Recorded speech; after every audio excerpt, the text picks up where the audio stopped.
Și bună dimineața! Asta e nebunia. Îi dăm talpă. Nu v-am zis nimica de motor. E un Kawasaki Vulcan VN750 din 97. Fac, aveam 6 ani când s-o fabrica nebunia asta.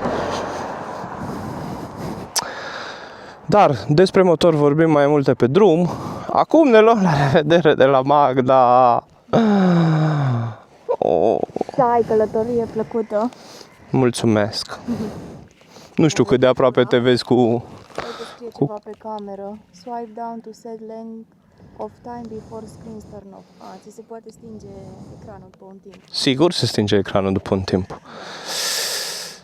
Ține legătura. Da. Să uite ce frumos începe să se ducă ceața. Mergi atent. Isiu.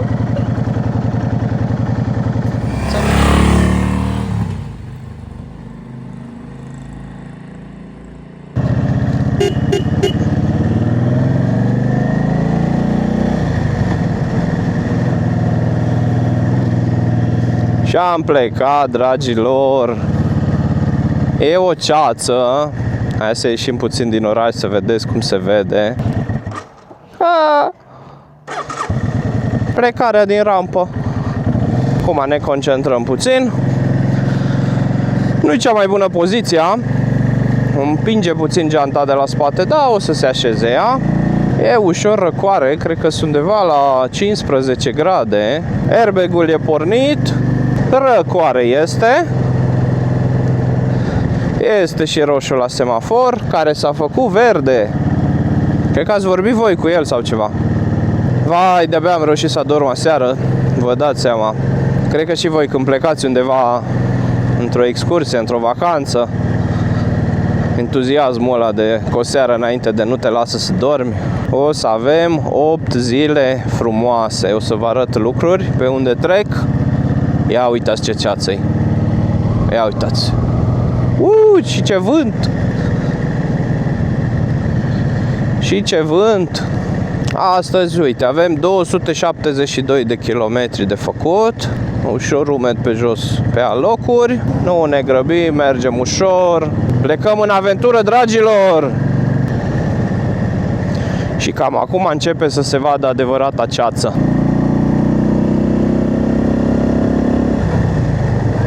Și începe să se ridice și ceața. Este absolut superb, cel puțin ca temperatură, ca și peisaj, ca și senzație. Mirosul ăla de iarbă udă dimineața. Dragilor, aventura de-abia acum începe.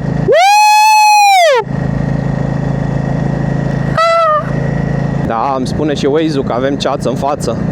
De parcă noi nu vedem. Probabil e o ceață mai mare, pentru că aici urcăm și coborâm până ajungem la curbele de la Boli. Da, aici iară coborâm și se pare că e totul mai dens. Nu e problemă. Suntem atenți. Vorba lui Bertic. Și voi sunteți pe șaua din spate. Țineți geanta în mână. Și haideți, dragilor, pe cai că se filmează. Și dacă toți suntem aici în peisajul acesta minunat, să vă povestesc cum mi-am luat eu carnetul pentru motocicletă. Povestea începe ca acum mulți ani, când am fost în state cu Work and Travel, respectiv prin 2012. Pasiunea pentru motociclete și ideea, dorința de a mă da pe o motocicletă e veche. Și eu am fost tot timpul atras de modelul de ciopăre. Nu mi-am dorit vitezană, nu mi-am dorit altceva. Deși îmi place și aventuriera, dar ciopărul îmi place maxim. Exact cum este acest Kawasaki Vulcan 750, îl ador. Și fiind în state, lucrând, ce ciopăre am văzut acolo, efectiv mi-au lăsat gura. Deci îmi doream maxim să mă dau pe o motocicletă de tip chopper, dar nu puteam, pentru că nu aveam permis. Și am spus, ăsta este momentul, mă întorc în țară. În 2012 nu exista împărțirea pe categorii. Nu exista 1, A2, A. Aveai categoria A și atât, efectiv.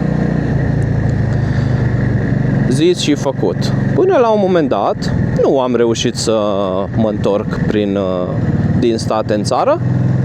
Am avut un prieten din Petroșani, la 30 și ceva de ani, adică nu era tânăr, era cu capul pe umeri, chiar pe aceste curbe, puțin mai în față undeva. A avut un moment în care vroia să se distreze cu motorul, a accelerat-o, era în pantă, după pantă direct o curbă și după curbă o intersecție. Și s-a întâmplat nefericitul. Aflând de tragedie, ceva m-a dat în spate, am zis hai să aștept puțin, să nu-mi iau chiar acum permisul. Și după, cred că nici aproximativ un an, s-a împărțit permisul în categorii A1, A2 și eu pe vremea aia aveam 20 de ani. 21 împlineam. Sau împlinisem de fapt la momentul întâmplării.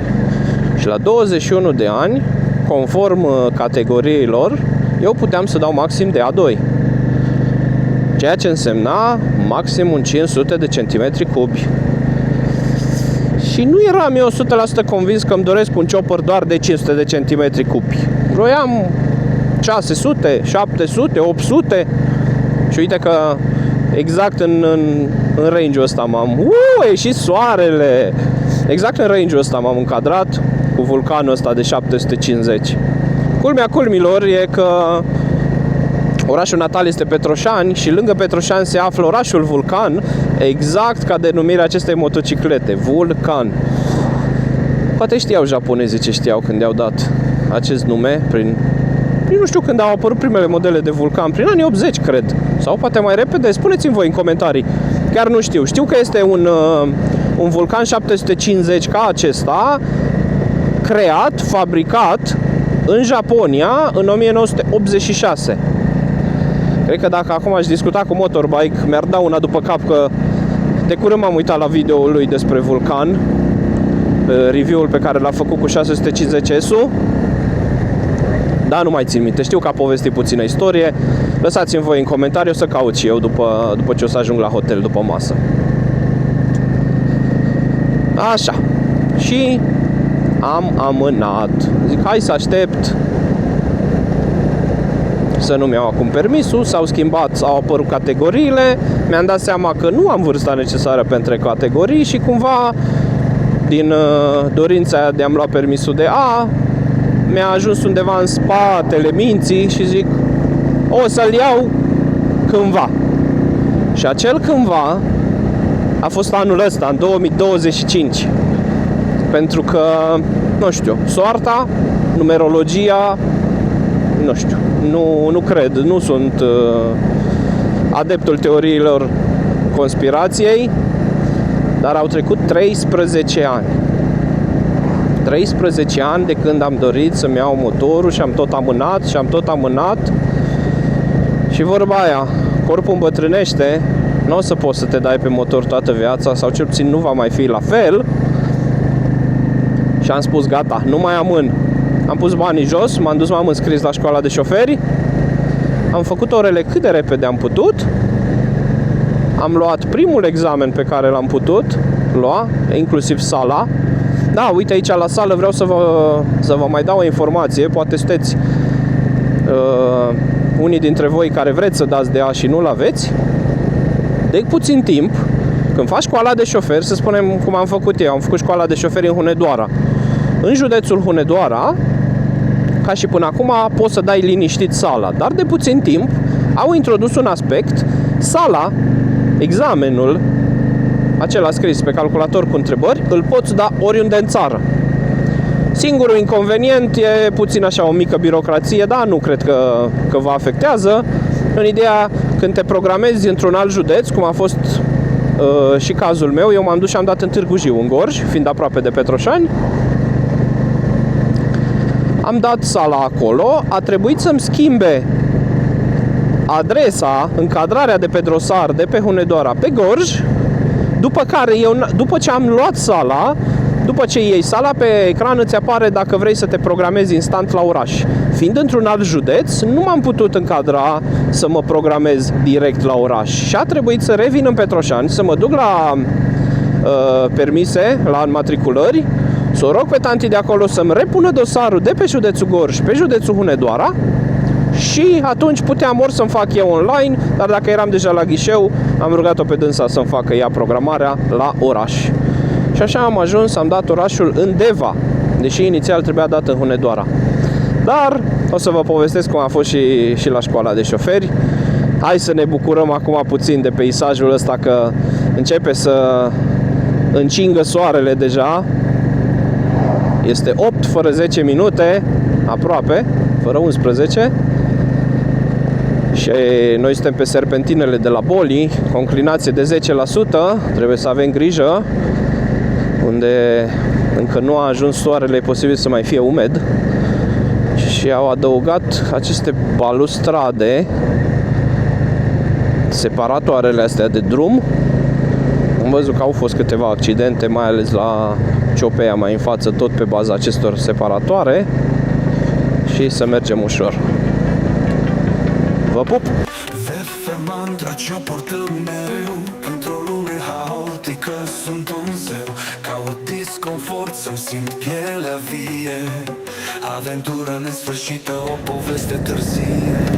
Vă spuneam mai înainte de accidentul care m-a oprit să mai îmi dau de permis. Chiar acesta este sectorul de drum. Nu existau acești parapeți. Aveam două benzi pe contrasens, una pe sensul meu de mers. Și aici o să vedeți curba, care este destul de strânsă.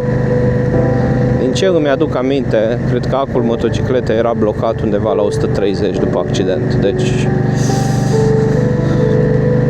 da.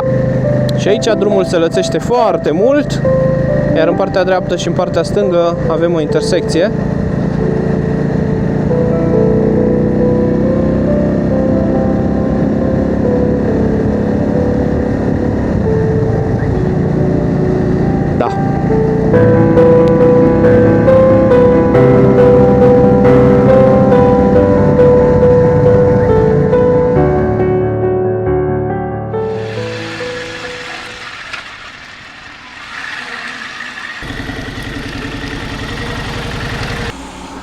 Uite. Și alunecă benzina asta, uite pe jos. Bun! Am ajuns la Braș. Hai să alimentăm, hai să mai bem o cafeluță. Facem plinul. Ia uite. La jumate doar. Pe cheia. Nu știu să nu cadă telefonul. Deschidem cu grijă. Ne asigurăm să băgăm benzină, că atunci când ai doar motoare diesel, ești asigur că bagi benzină. Și dăm ușor. Nu facă spumă. Benzină de 95. Bătrânica noastră din asta papă. Așa îi place. Op. Nu intră mult. Am făcut plinul când am plecat de la Petroșani. Cât am băgat? 6 litri.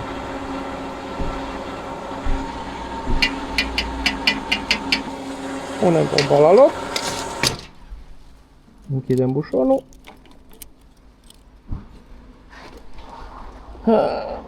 Și noi mai pornim motorul, împingem în față. Mergem să nu am motor.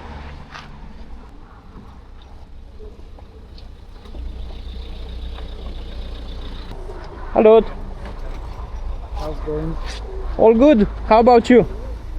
Fine. Everything also. great? Yeah. How was the ride? You was on the Transalpina? Quite short. I'm living in this area, and I'm going to Hungary, Slovakia, towards Yeah, Auschwitz. it's on a tour. Yeah, on a tour. Nice. Yeah. Just got to refuel, drink a coffee, Yeah, enjoy. also my mind routine. Nice. Where are you going? Transalpina? I was just done yesterday. Okay. Then I'm going home to Hungary, Kecskemét. Oh, nice. So how was the weather? You got a nice, clear sky? That was a nice weather. That's I good. just stopped, refuel, and make other aeroplane because I'm freezing. You need to try Transapuseana. Where is it? It's from Turda, north from Alba Iulia, Turda, and then left west. And you should end up somewhere around here, maybe a little bit north. And it's nice. It's not like Transalpina. Transalpina is best, but it's also nice. Thanks for the tip. Enjoy. Take care. Take care. Ciao, ciao. Și m-am oprit la a doua cafeluță, la plin. Nu cred că am înregistrat cu camera când alimentam, dar cafeluță, OMV-ul, o mică pauză, revenim și ne pornim la drum.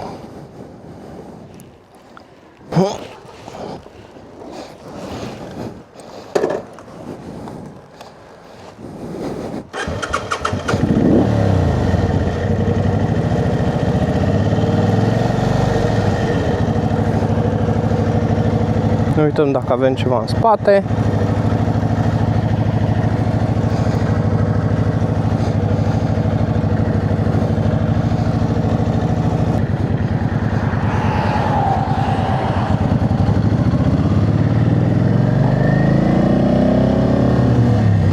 Hai să mergem către obiectivul opțional. Facem dreapta puțin spre Abrud. Și avem 8 minute de mers, 6 km.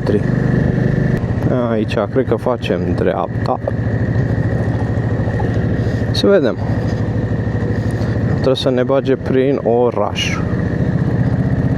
Hai să ocolim toate canalele, mașina de gunoi.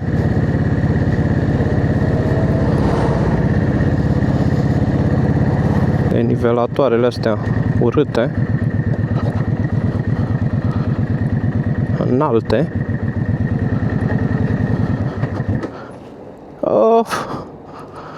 Nu muri motorul.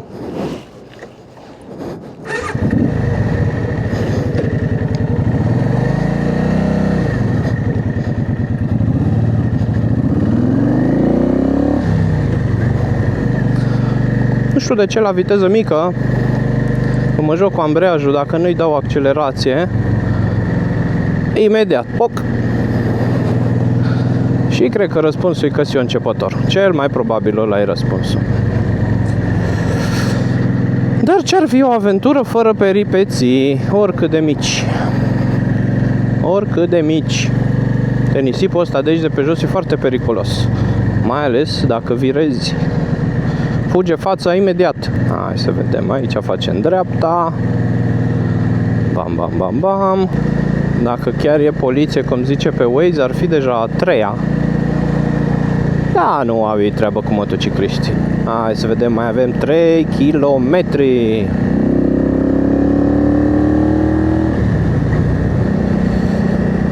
Soarele e deja sus pe cer. Avem grijă și la bicicliști. Încă 2 km. Ia uite, suntem în Tărățel. Vreau să fac gluma aia că vorbeam cu Magda. Hai să mergem împreună în aventura. Și deși știam că nu vrea, gluma ar fi fost că îmi spune vedem.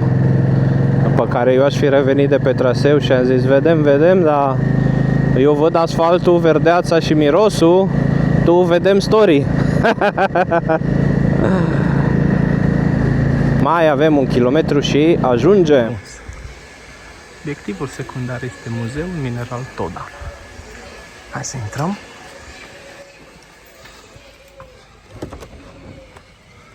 Să vedem ce găsim și înăuntru. Ia uite.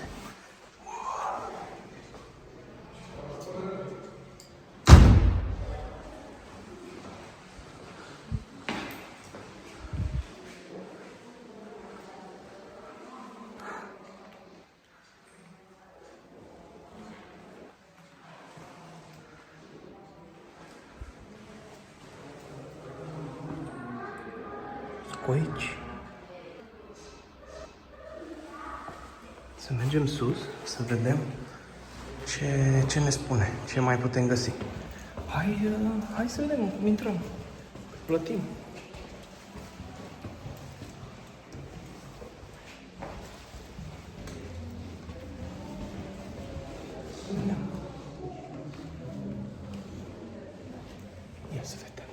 vizibil. Arată asemănător cu diamantul adevărat, dar numai după ce este prelucrat. Da. Individual, adică începând cu munca de teren, săpat, căutat, găsit, tăiat, șlefuit, prelucrat, tot procesul ne aparține. Ok. În sala asta sunt multe zone, este Hunedoara, Mureș, Maramureș, Sălaj, Baia Mare, zone, dar de unde sunt recoltate. Varietăți de agate, ca și o grupă, printre ele sunt calcedonii, onix, mosarat, carneol, diferite varietăți de minerale. Și au fost datate? Cam cât de vechi sunt?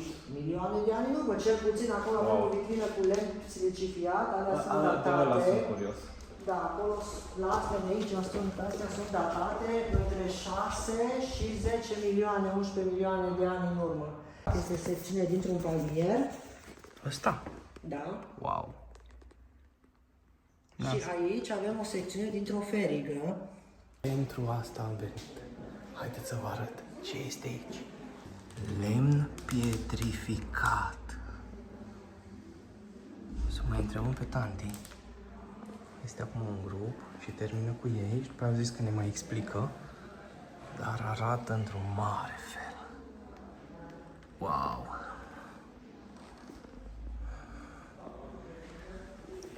Uitați și aici. Ia uite. Uite. Lemn pietrificat. Suport de pix. Wow. Uitați cum arată asta. Uite-l cum arată.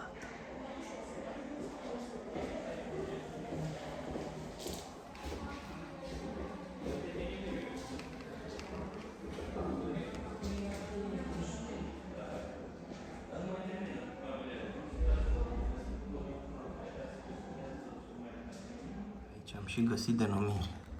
Silex. Poate fi din Franța. Tietea, Feriga, Brazilia. Marea Baltică. Arizona, lemn silificat.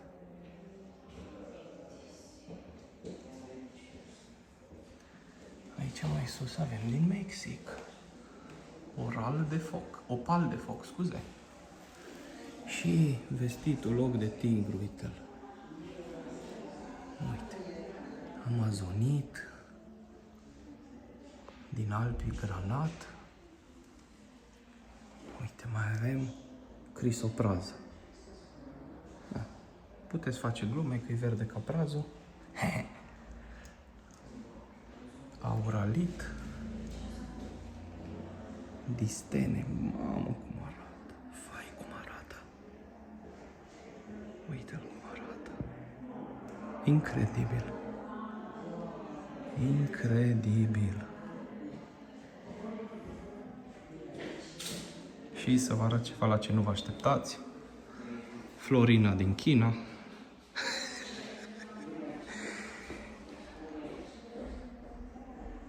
Florina din China. Avem aici un lemn pietrificat care e de fapt în piatră. Ia uite-l. Ia uite-l cum arată.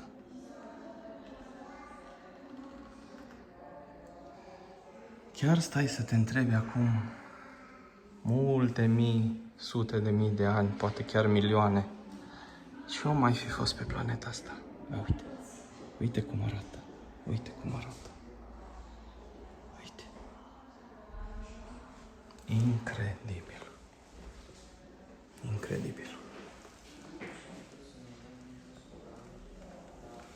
Uite. Complet lemn pietrificat. Ia uite. Ai găsit ceva frumos. Calcedonie. Aici, din păcate, LED-ul o să pâlpâie puțin pe filmare. Pare rău. Melanoflogit. Varietate de calcedonie. Doar că e vine cristalizată. Uite cum arată. Uite cum arată. Ia uite. Și mai avem și de la Baia Mare, uite. Tot Calcedonie, doar că e mai albă.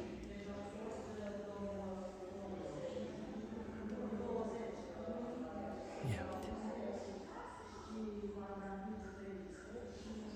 Și mai avem de la Baia Mare jasp.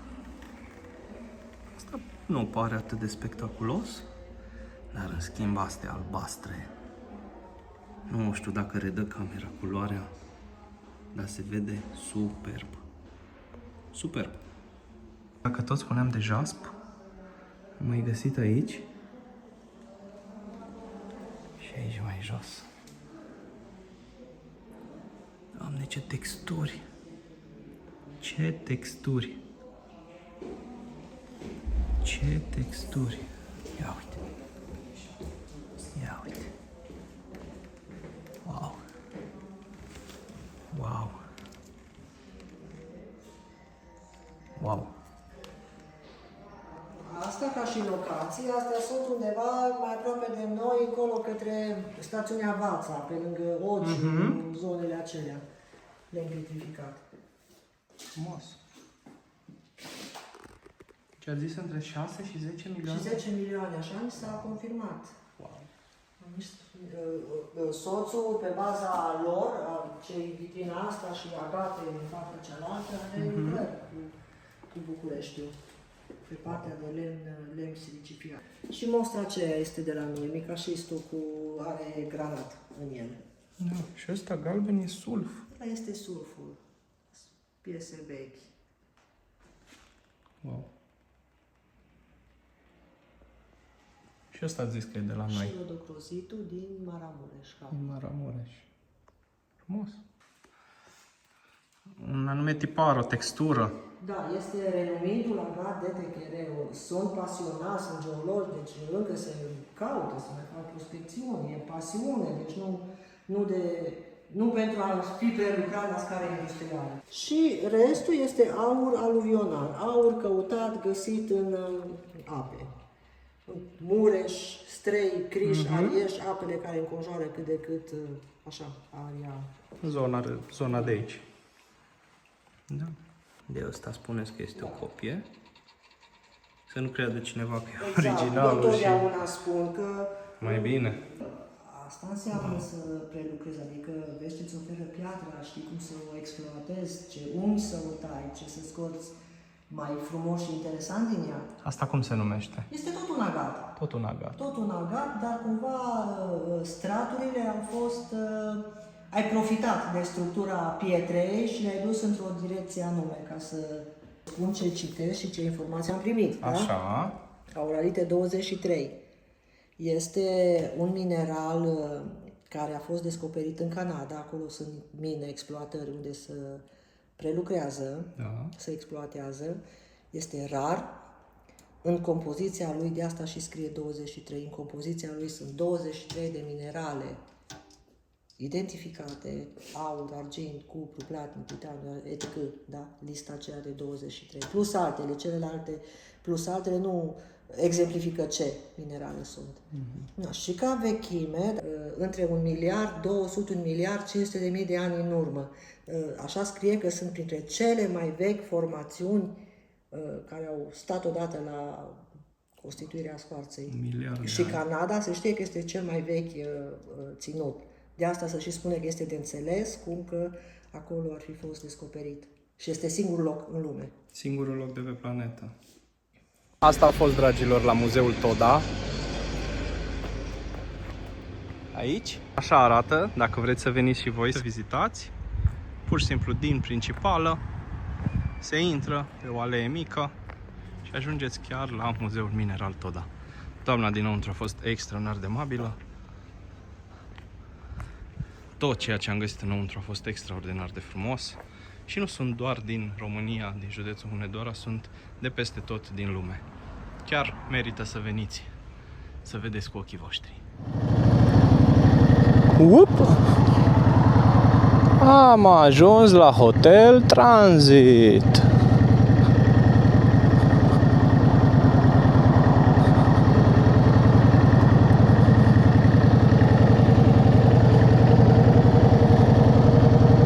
Ia să vedem unde parcăm. Cred că aici o punem și o punem cu spatele. Frumos.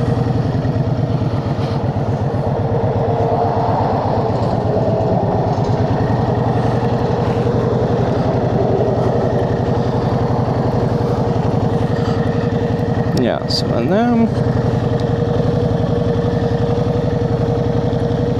Bam!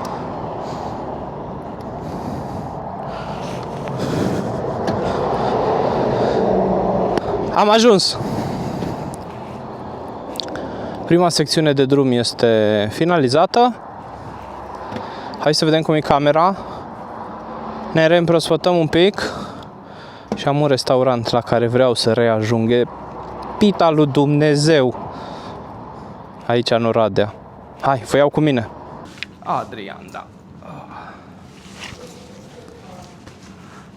Vă dau un act. Da, vă rog frumos, un buletin. Cred că aici ui. Până la ora 8, cina și micul dejun de la 7:30 De la ora 7:30. Perfect. La cină nu cred că o să ajung. Micul dejun, cum se deschide? Primul, că după aia dau talpă. Ungaria, Slovacia și Polonia.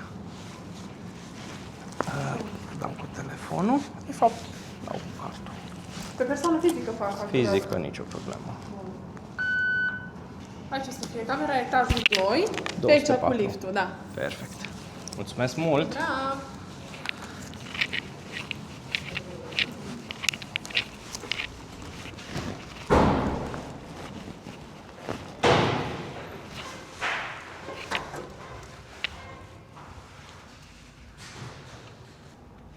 Avem lift.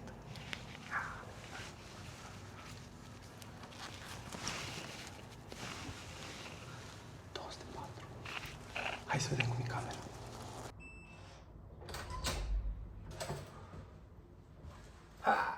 Asta e camera. Avem în baie cabina de duș, frumos.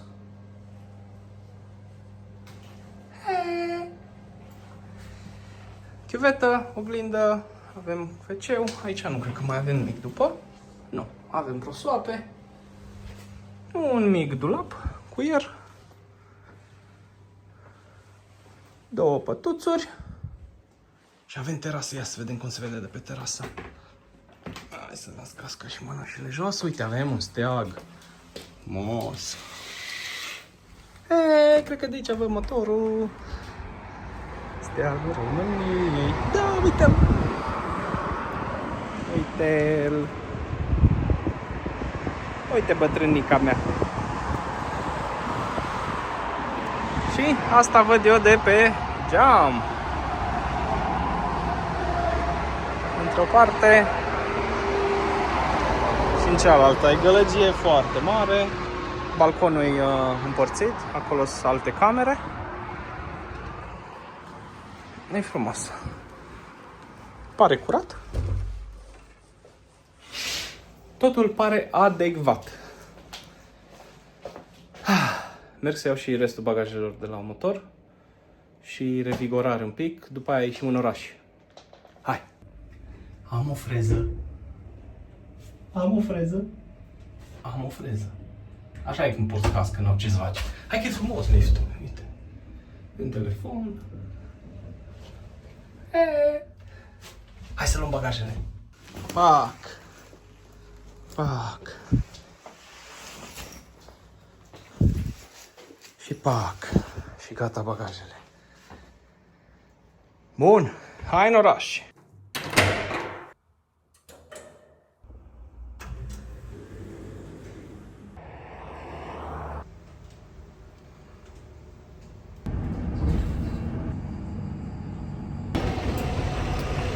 Și asta a fost cu autobuzul. Hai să vedem, hai să dăm o tură așa aici pe lângă. După aceea vă duc în locul secret. Mi se pare foarte goală Oradea. Cel puțin, uite, la ora 5 fără un sfert, foarte puțină lume era pe străduțele pe unde am mers cu autobuzul. Adică de la Kaufland, care era lângă centură, până în centrul orașului. gol, foarte puțini oameni. De adevăr, e foarte cald. E extrem de cald. Nu știu câte grade îs, dacă stai la soare te topești. Am mai trecut o intersecție și complet gol, uite. Aici câțiva oameni.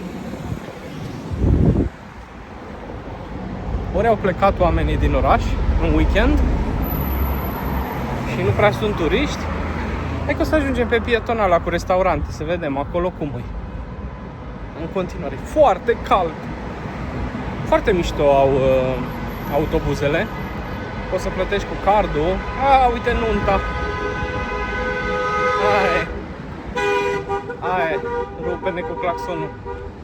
Poți să plătești cu cardul și prima oară într-un autobuz, primul oraș în care văd chestia asta, după ce plătești cu cardul, îți dă chitanță. Îți dă chitanță, tranzacție acceptată, îți spune prețul, îți spune ora. Așa dovedești clar că ai plătit cu cardul. Nu mai trebuie să vină cum în București. Când vine controlorul, trebuie să-i dai cardul, să-ți scaneze cardul bancar. Și am ajuns în locul cel mai vizitat din centrul Timișoara, centrul Oradei, Doamne. Am ceva cu Timișoara. Hai că e ceva lume pe aici. Am dat așa un ocol. Să mai vedem biserica asta frumoasă. Terasele de aici. Și noi ducem spre pietonală ușor. Să trece repede până nu vin oamenii. Nu știu ce se pregătește aici. Niște căsuțe. Ceva. Tot la fel de frumos arată și centrul Oradei. Așa cum îl știam. Mai știu, mai țin minte dacă episcopul ăsta era aici. Dacă domnul acesta, episcop Roman Ciorogariu sau Ciorogariu. Așa, să revenim. Mergem în treaba noastră. Și anume, mergem să mâncăm. Bine, eu mănânc, voi vă uitați. Ha! I've got jokes. Dar nu vă așteptați unde mâncăm. E un local, din ce mi-aduc aminte, e o afacere de familie. Cel puțin așa era ultima oară, nu știu dacă l-au vândut. Era foarte mic, avea doar câteva mese în interior. Vedem cum mai e mâncarea. Cred că am încercat tot meniul, are foarte puține lucruri în meniu. Erau vreo 10. Hai să vedem. Hai că aici, pe pietonală, e mai multă lume. Aici, la umbră, unde nu e așa frig. Nu-i frig niciunde, că e caniculă și murim. Dar e mai frumos aici, unde e umbră. Hai să vedem unde e restaurantul, că nu mai știu. Aici e gelato. Mai încolo un pic trebuie să fie. Hai că l-am găsit, uite-l, aici ascuns. Am găsit.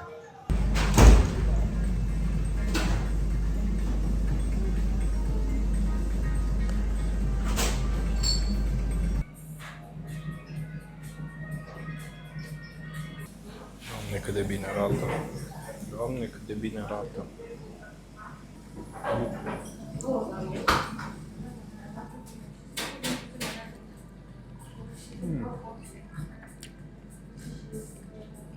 Mamă. Dormirea de gustul ăsta.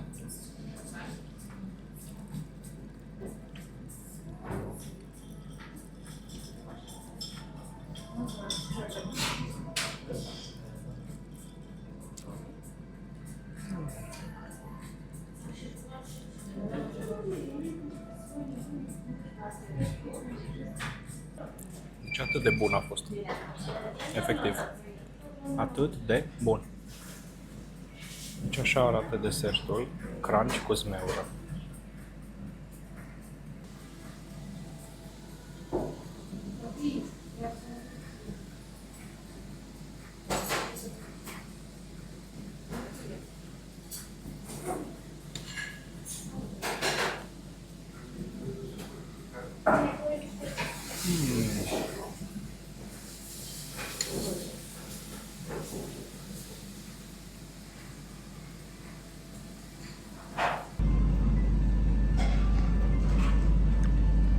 Deci nu am cuvinte să vă spun cum a fost mâncarea.